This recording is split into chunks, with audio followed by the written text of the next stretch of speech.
Let's take a look at the center ramp on Stranger Things. This applies to the Pro and the Premium.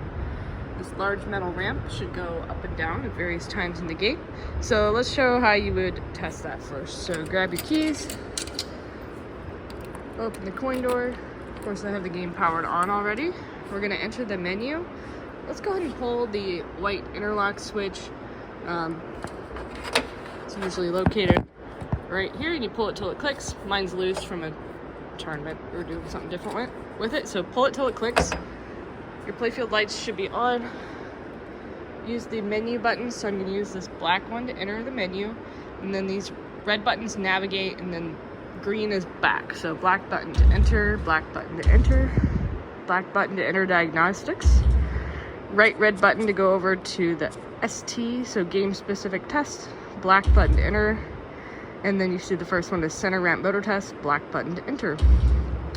Okay, it says use minus or plus to or select to test. Minus and plus are the red buttons, so let's try the right red button. That didn't do anything, so I'll do left red button. There we go. It was already down, so the left red button raised it for me. I'll show you the ramp itself as I go up and down. I'm just hitting the plus and minus buttons, those red buttons.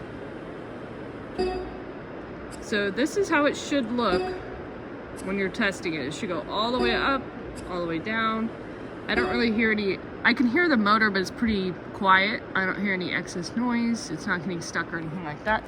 And then again, this is what the screen looks like. So it's down and 91 is highlighted. That's one of the switches. And if I go up, it says moving to switch 90, and then 90 is highlighted. So that's how you run the test, which can be helpful for diagnosing if it's working consistently, correctly, if it's sensing switch 90 and 91. Next, I'm going to show you what it looks like underneath. Okay, we're going to power the game off and remove the glass to be able to look underneath.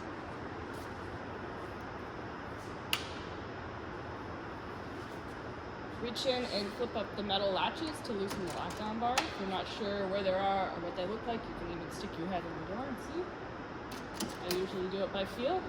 Pull the lockdown bar straight off when it's loose. Gently set it aside, close the coin door, and slide the glass out and put it on something soft, such as a towel, a rug, carpet. I'm going to use rubber corners since I have a concrete floor.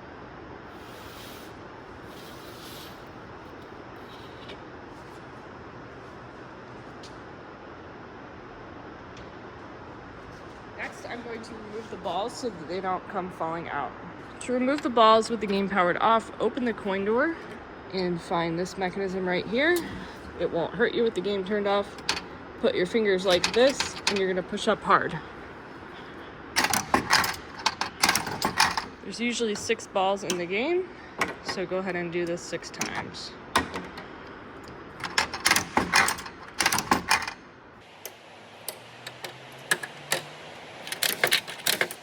Okay, set those aside. Now we're going to lift the playfield so we can see underneath. I'm going to go ahead and close my door to get it out of the way, and I'm going to grab from right here and pull up to get it started. You'll see 2 metal rails you can grab onto. Grab those, gently pull the playfield forward over a little bump. Then keep gently pulling forward until you feel it stop, but don't force it. Then fold it back.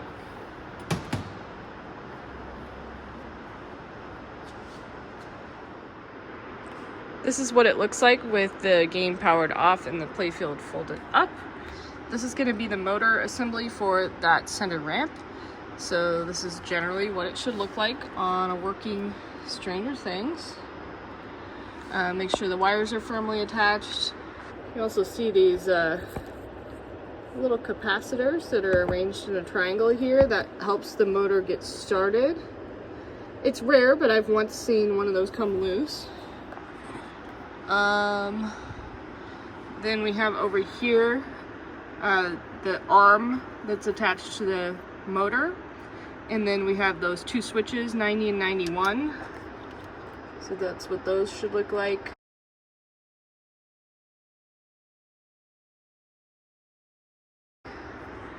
Obviously this screw and this nut should be in place.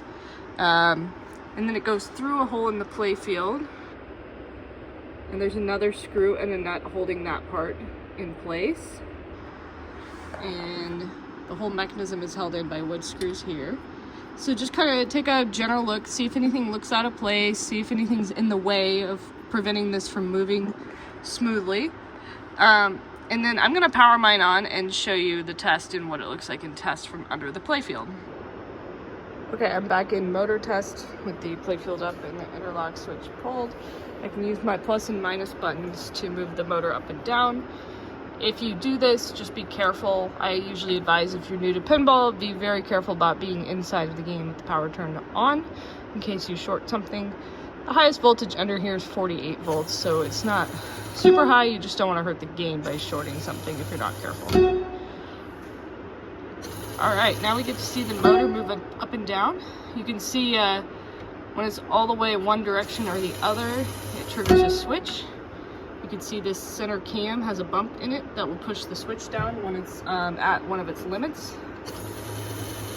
You can see mine's moving pretty freely. No major sounds, no major hitches or anything like that, nothing in the way. So that's what it should do, and that's what it looks like. I'll look one more time with the playfield down.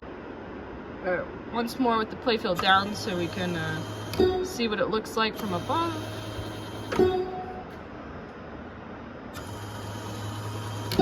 See the arm sticking through the playfield there.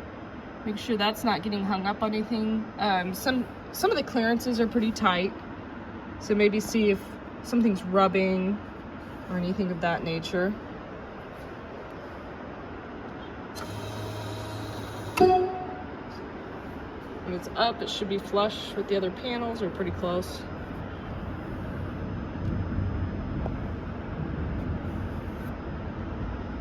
That's what the arm looks like coming through the playfield. All right, hopefully this is helpful. Sometimes it's helpful for me just to see what a working one looks like if I'm trying to diagnose something. Of course, with our customers, we'll continue to help diagnose, and we can always have Stern help too. All right, I'll show you putting the balls back in and getting the glass back on and all that kind of stuff. From here, I'm gonna put the game back to normal. So on those menu buttons, I'm gonna hit green, green, green, green. Now we're back to what we call attract mode. I'm gonna grab the balls.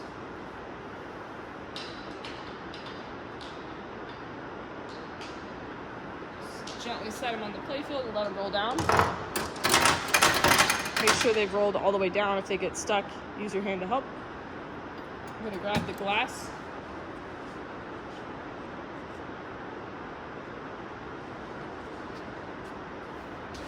You might be able to hear here in Chesterfield, it's raining really hard right now. We've got metal buildings, so I don't know if you can hear that in the background. Okay, sliding the glass in. Grab the lockdown ball. Line up the tabs with the holes. It's pretty intuitive when you see it. Now it's in place. I reach in and grab the metal latches, flip the top through the loop in the lockdown bar, and snap the little lever down. Once again, I know if you're new, it might help to look at it, so you might need to put your head in there and see. Close the door. Now my game is back to ready to play.